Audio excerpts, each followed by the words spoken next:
Hello વિદ્યાર્થી મિત્રો, આપણે લાસ્ટ લેક્ચરમાં કયા સમુદાય વિશે અભ્યાસ કર્યો હતો? આપણે મેરુદંડી સમુદાય વિશે અભ્યાસ કર્યો હતો, પણ આપણે મેરુદંડીના જે ઉપસમુદાયો છે એના વિશે અભ્યાસ બાકી હતો. તો હવે આપણે વન બાય વન આપણે શું જોવાનું છે? મેરુદંડીના ઉપસમુદાય છે એના વિશે આપણે અભ્યાસ કરશું. તો જોઈએ, અહીંયા તમને શું આપ્યું છે કે જે મેરુદંડી પ્રાણીઓ છે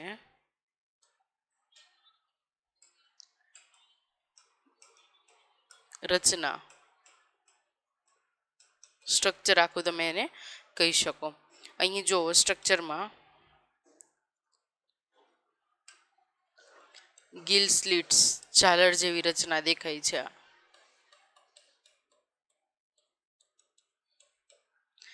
આ માઇટોટોમ્સ છે, એટલે કે આ સ્મૂથ મસલ છે, વળી શકે તેવી માંસપેશીઓ.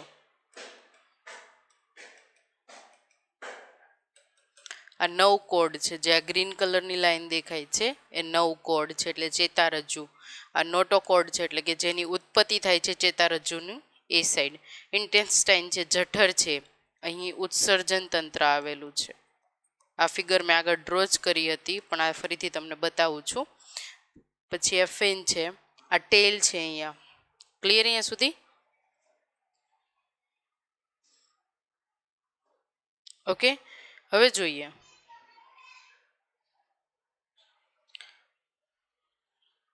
મેરુદંડી સમુદાયના ઉપસમુદાયો કયા કયા છે. આપણે જાણીએ છીએ કે પુચ્છ મેરુદંડી, શીર્ષ મેરુદંડી અને પૃષ્ઠવંશી પ્રાણીઓ. તો આપણે વન બાય વન આપણે સ્ટડી કરવાના છીએ. તો હવે અહીંયા આપણે પહેલા સ્ટાર્ટ કરીએ છીએ. પુચ્છ.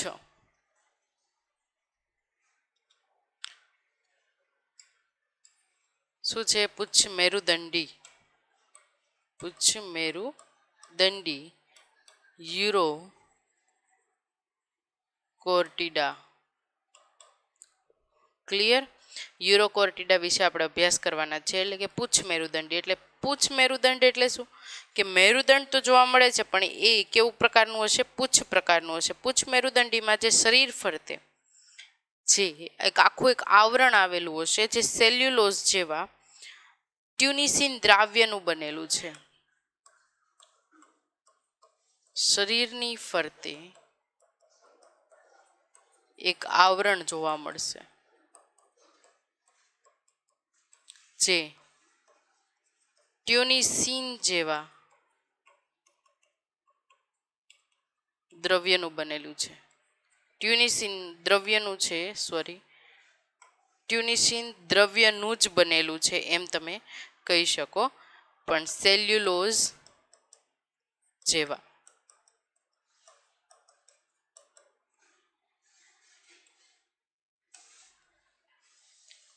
ક્લિયર અહીંયા સુધી? શરીરની ફરતે એક આવરણ છે જે ટ્યુનિસિન દ્રવ્યનું બનેલું છે. જે ટ્યુનિસિનનું સ્ટ્રક્ચર છે કોના જેવું છે? સેલ્યુલોઝ જેવું છે. અહીં જે મેરુદંડ છે એ ડિમ્ભીય અવસ્થામાં વધુ જોવા મળે છે.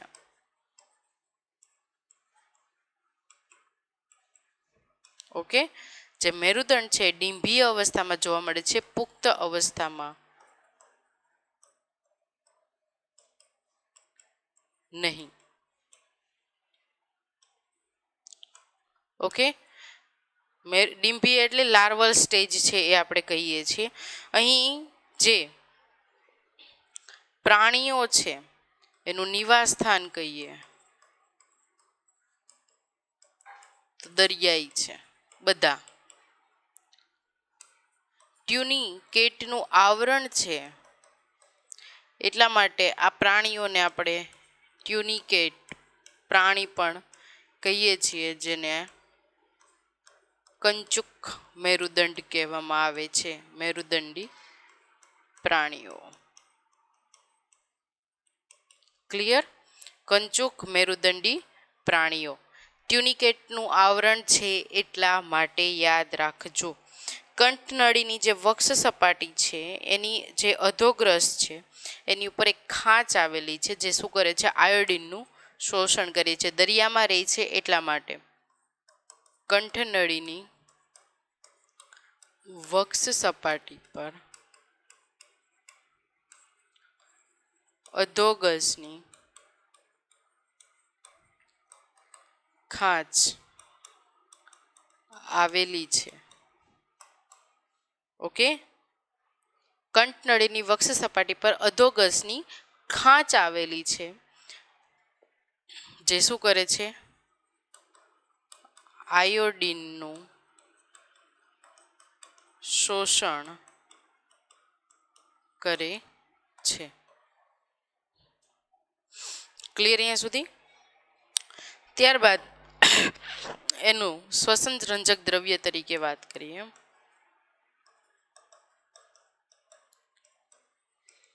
વેનિડિયમ આવેલું છે. શું આવેલું છે? વેનિડિયમ. પ્રોટીન છે એ આવેલું છે. સોરી, વેનોબિન કહેવાશે, વેનિડિયમ નહીં કહેવાય. વેનોબિન પ્રોટીન. ઓકે, શ્વસન રંજક દ્રવ્ય તરીકે શું આવેલું છે? વેનોબિન પ્રોટીન છે આવેલું છે, જે વેનેડિયોસાઇટ નામની રુધિર કણિકામાંથી આવેલું છે. આ જે વેનોબિન છે ક્યાંથી આવેલું છે? વેનેડિયમ સાઇટની જે રુધિર કણિકા છે એમાંથી એ વિકાસ થાય છે. ખાસ યાદ રાખજો, વેનેડિયો સાઇટની નામની જે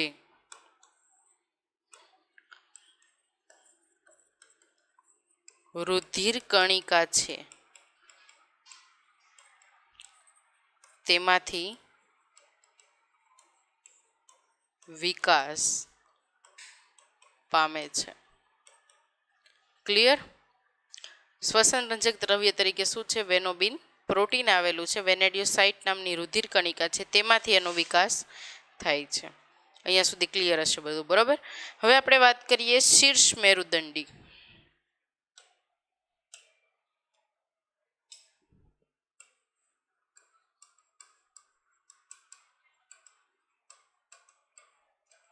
જેને કહેવામાં આવે છે સિફેલો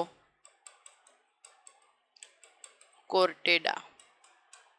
ઓકે, સિફેલો કોર્ટેડા. હવે આની અંદર મારે એક્ઝામ્પલ લેવું હોય તો હું શેનું લઈ શકું? બ્રેકિયોસ્ટોમા. બ્રેકિયોસ્ટોમા શીર્ષ મેરુદંડી છે, સિફેલો કોર્ટેડા એને ઇંગ્લિશમાં કહેવાય છે, અને એક્ઝામ્પલમાં હું શું લઈશ? બ્રેકિયોસ્ટેડા. અહીં જે મેરુદંડ છે, જે મેરુદંડ છે એ શીર્ષથી પૂંછડી સુધી વિસ્તરેલો હશે.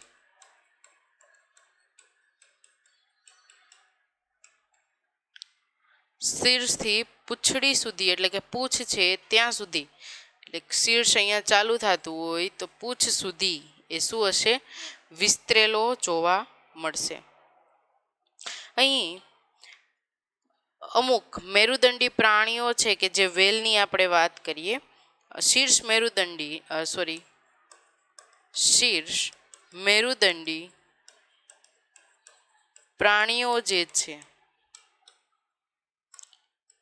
એના પશ્વ ભાગ વ્હીલ જેવો હોય છે. પશ્વ ભાગ કેવો હોય છે? વ્હીલ જેવો હોય છે, જેને મોર્ગન કહેવાય. ઓકે, શું કહેવામાં આવે છે? મોર્ગન છે એ કહેવામાં આવે છે.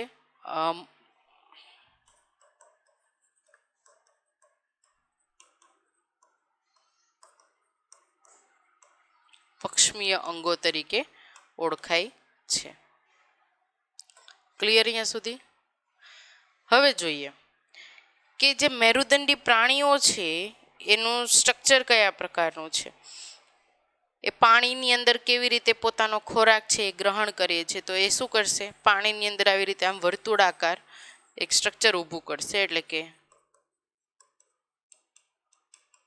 વર્તુળાકાર વલયો જેવું.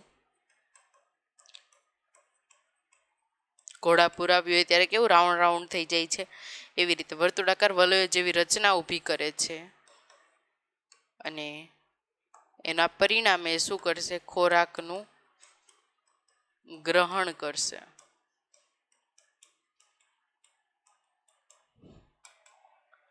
ક્લિયર? જો આ ફિગર છે,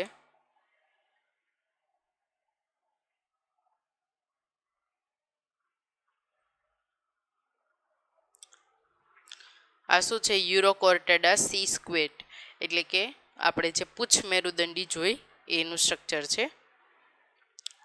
જો સ્ટ્રક્ચરમાં આ રીતે છે,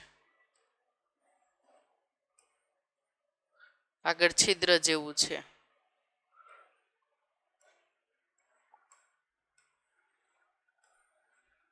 ઓકે, આ રીતે આખું સ્ટ્રક્ચર છે એ આવેલું છે.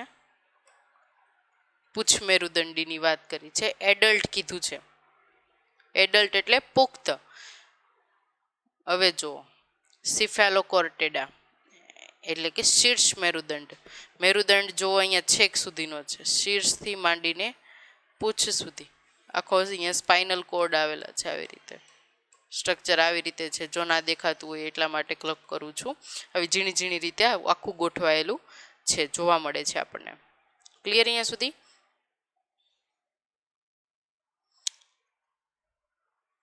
જોઈએ પૃષ્ઠવંશી પ્રાણીઓ. શાના વિશે વાત કરીએ છીએ આપણે હવે? પૃષ્ઠવંશી, જેને કહેવાય વર્ટિબ્રેટ.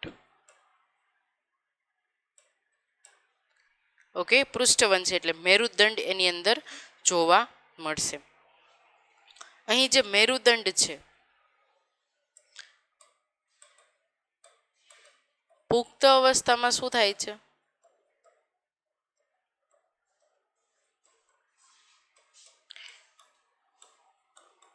કરોડ સ્તંભમાં નિર્માણ પામશે.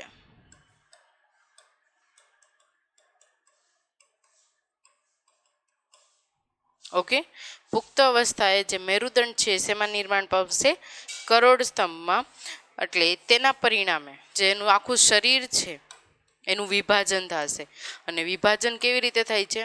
શીર્ષ, ગરદન, ધડ, આખું શરીરનું વિભાજન જોવા મળશે. જે કયા પ્રકારે છે? શીર્ષ, ગરદન અને ધડ પ્રકારે આપણને જોવા મળશે.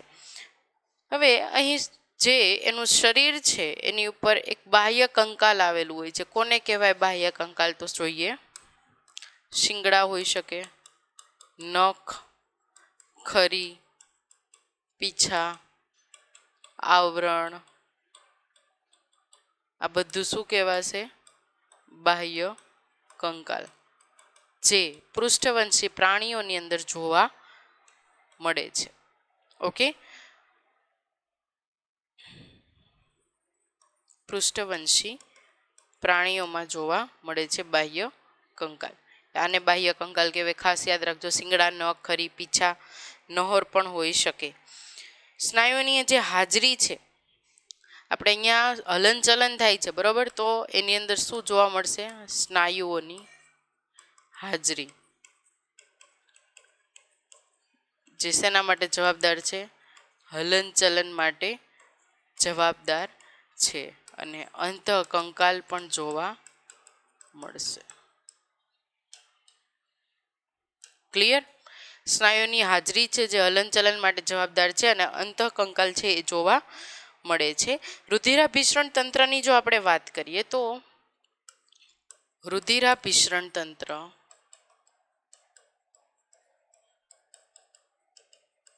બંધ પ્રકારનું હોય છે અને કોટરોમાં વહેંચાયેલું હોય છે.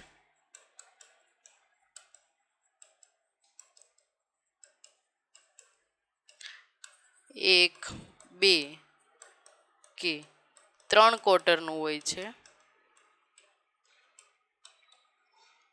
અપવાદ તરીકે મગર લઈએ તો એની અંદર 4 કોટરનું તંત્ર આવેલું છે. ક્લિયર?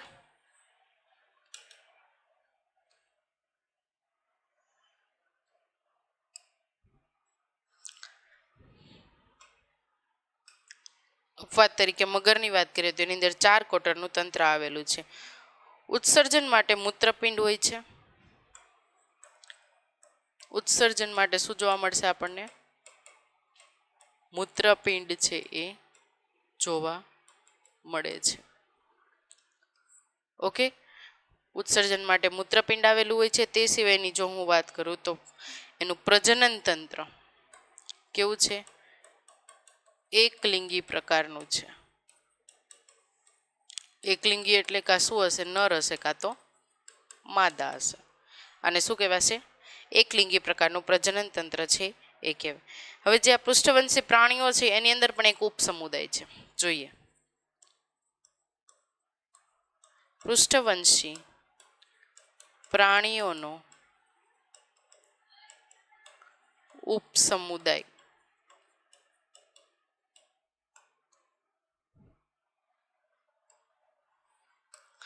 જડબા, જડબા હોય તો અને જડબું ના હોય તો. ઓકે, જડબા હોય તો એને જડબાધારી, બીજું કહેવાશે હનુધારી.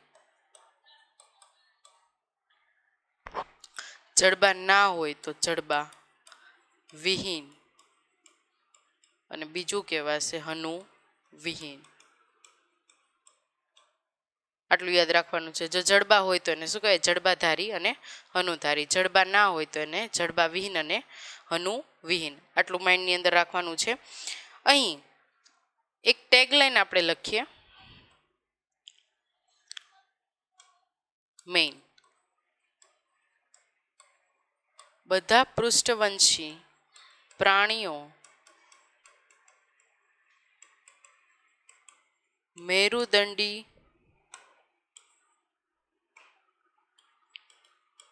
હોય છે, પણ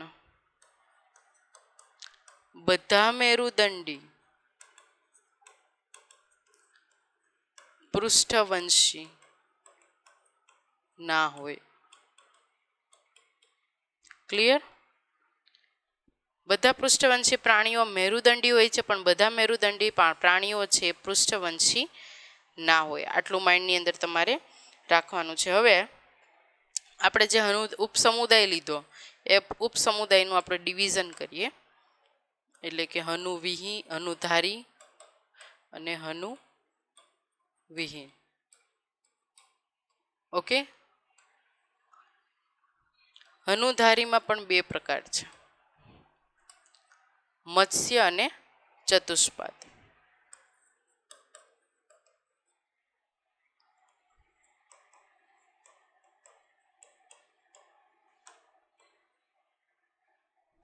મત્સ્યની આપણે વાત કરીએ તો કાસ્થિ મત્સ્ય, અસ્થિ મત્સ્ય આ બધા શેની અંદર આવશે? મત્સ્યની અંદર. એટલે કે મીન પક્ષ જે ધરાવતા હોય કાસ્થિ મત્સ્ય, અસ્થિ મત્સ્ય. ઓકે, ચતુષ્પાદ એટલે કે ઉપાંગો જે ધરાવે છે તે સરીસૃપ, પેટે સરકીને ચાલતા હોઈએ, વિહગ, આકાશમાં ઉડી શકતા હોય તેની વાત કરવામાં આવી છે.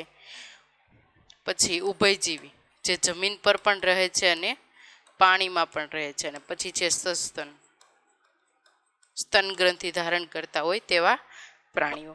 હનુવિહીનની અંદર આપણે જોઈએ ચુષ્મુખા, શોષણ કરે છે. ઓકે, મુખ દ્વારા શોષણ કરે છે પણ જડબું છે નહીં. આપણે હવે જેટલા પણ ભણ્યા છીએ એ આપણે ડિટેલની અંદર બધા ભણવાના છે. એટલે કાસ્થિ અસ્થ્ય મત્સ્ય, અસ્થિ મત્સ્ય, સરીસૃપ, વિહગ, ઉભયજીવી, સસ્તન. આ ખાસ યાદ રાખવાનું છે. હનુધારીની અંદર પણ બે પ્રકાર છે, મત્સ્ય અને ચતુષ્પાદ. ચતુષ્પાદની વાત આવે એટલે એનો મતલબ થાય છે કે ઉપાંગો ધરાવે છે. જ્યારે મત્સ્યની વાત આવે તો એ મીન પક્ષ ધરાવે છે. એના આધારે એના પ્રકાર પાડવામાં આવ્યા છે. પછી હનુવિહીન એટલે કે જડબું નથી એને, પણ ચુષ્મુખા એટલે ચૂષણ કરે છે, શોષણ કરે છે. જોઈએ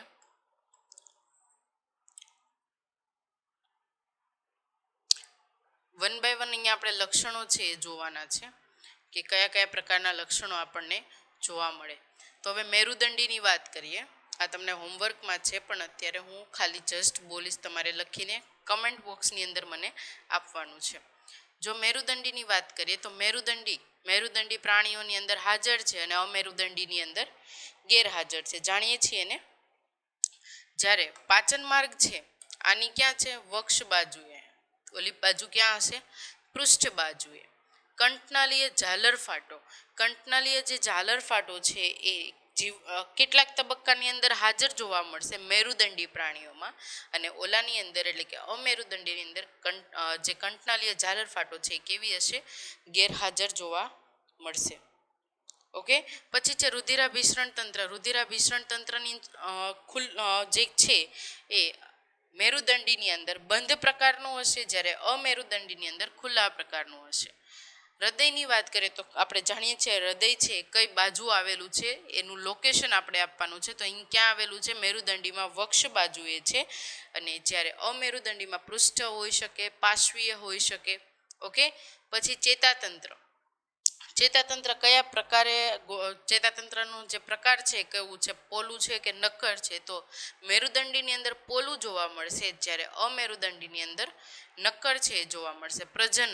પ્રજનનની અંદર જોઈએ તો કોની અંદર વધારે પ્રભાવી છે? લિંગી પ્રજનન વધારે પ્રભાવી છે કે અલિંગી પ્રજનન વધારે પ્રભાવી છે? તો પ્રજનન છે એ મેરુદંડીની અંદર લિંગી પ્રજનન, જ્યારે અમેરુદંડીની અંદર અલિંગી પ્રજનન છે એ પ્રભાવી છે. શરીર તાપમાન શીત છે, ઉષ્ણ રુધિરવાળા છે. તો અહીં મેરુદંડી છે શીત પણ હોઈ શકે અને ઉષ્ણ રુધિરવાળા પણ હોઈ શકે, જ્યારે અમેરુદંડી છે મોસ્ટ આપણને ઉષ્ણ રુધિરવાળા મળે છે, પણ અમુક જે છે અપવાદ તરીકે એ શીતવાળા મળી શકે. પશ્વગુદા પૂંછની આપણે વાત કરીએ તો પશ્વગુદા પૂંછ છે એ મેરુદંડીની અંદર હાજર જોવા મળશે અને આની અંદર ગેરહાજર જોવા મળશે. આ કોષ્ટક છે જે હોમવર્કમાં તમને આપું છું, ઓલરેડી મેં કહી જ દીધું છે, પણ તમને ખબર હોવી જોઈએ કે શું છે. ઓકે. તો તમારે એક આ હોમવર્કની અંદર કમ્પ્લીટ કરવાનું રહેશે. ક્લિયર અહીંયા સુધી? હવે એક વર્ટિબ્રેટનું એક એક્ઝામ્પલ છે એ જોઈ લઈએ, એટલે કે પૃષ્ઠવંશી પ્રાણીઓ જે છે એના વિશે. કયા કયા છે? ફિશ, માછલી, બેકબોન આવેલું છે, યાદ રાખજો. શું આવેલું છે? બેકબોન એટલે પૃષ્ઠવંશી એટલે કે મેરુદંડ આવેલો છે. પછી બર્ડ્સ છે, આપણે વિહગની અંદર લઈએ છીએ. મેમલ્સ એટલે કે સસ્તન, રેપ્ટાઇલ, સરીસૃપ, એમ્ફિબિયન્સ એટલે દેડકો ને એ ઉભયજીવી છે, પાણીમાં પણ રહી શકતા હોય અને જમીન ઉપર પણ રહી શકે છે. ક્લિયર અહીંયા સુધી? ફરીથી એકવાર આપણે પૃષ્ઠવંશી પ્રાણીઓનું જે રિવિઝન છે એ કરી લઈએ આખું.